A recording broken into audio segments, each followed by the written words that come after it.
Welcome to the Real Estate Espresso Podcast, your morning shot of what's new in the world of real estate investing. I'm your host, Victor Minash.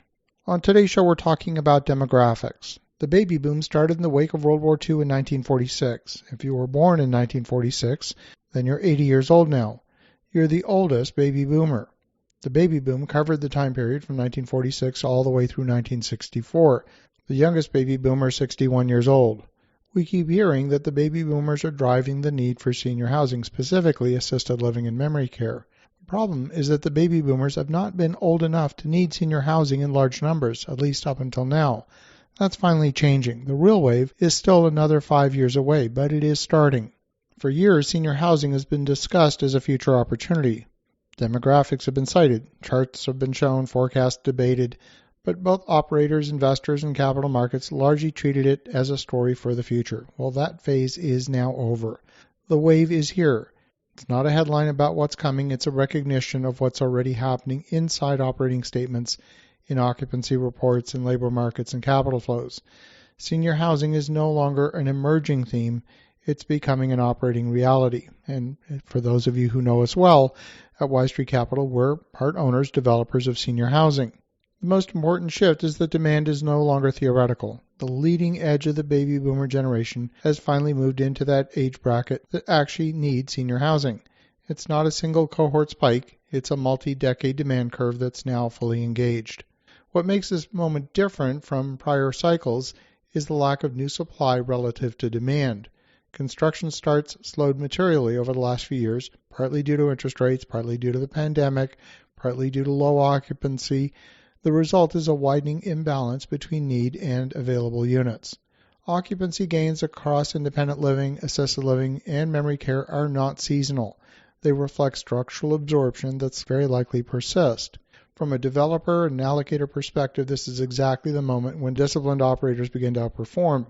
Now, senior housing is not multifamily with grab bars. It's an operating business with real complexity. Labor, healthcare delivery, there's a lot of compliance issues. The resident experience all sit at the center of that value creation. When I think about it, I treat it like a service business that happens to have a minority real estate component.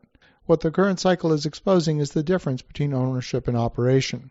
A lot of folks are looking at senior housing, treating it like a stream of passive income.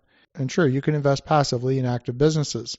Strong operators are regaining pricing power, and weak operators are struggling even in improving demand conditions. That's a massive distinction for investors to understand. The wave lifts those who are prepared and it exposes those who are not. When I think about this business, there's really three factors: staffing, staffing, and staffing. Staffing shortages during the pandemic forced many communities to cap occupancy, even when the demand existed. That constraint is easing, but not uniformly. Many communities had to offer increased wages in order to attract and retain talent. The best operators are treating labor as a strategic asset, not a variable expense. I would include our team in that category. Investment in culture, in training, career paths, in carefully managing workload results not only in better resident outcomes, but also better employee retention. This is not a short-term fix. It's a long-term competitive advantage, and investors should be underwriting management quality with the same rigor as they apply to both location and unit mix.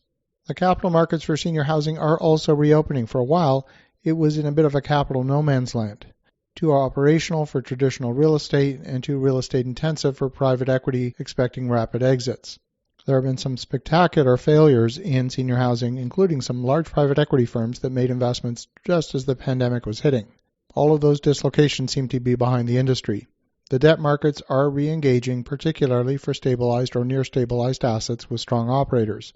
Equity is also starting to return, but it's also a lot more disciplined. The projects that get funded today are not speculative. They're operationally sound, they're well underwritten, and they're built for durability, and that's exactly how senior housing should be capitalized. The temptation, as in a lot of industries, when demand surges, is to overbuild. History is full of examples where that's happened. So the wave is here, but it's not an invitation to speculate. It's an invitation to execute well. The resident experience is the product. When I think about our communities, it's built on three grounding principles: better food, better care, and better communication. Our staff are taught about two guiding principles: happy and safe. And if there's tension between those two principles, then we have a conversation. But it comes down to happy and safe, happy and safe, happy and safe. And when I think about the folks that come into our communities, most of them don't come there because of a medical event. Many of them have already come from another senior housing facility where they hated it.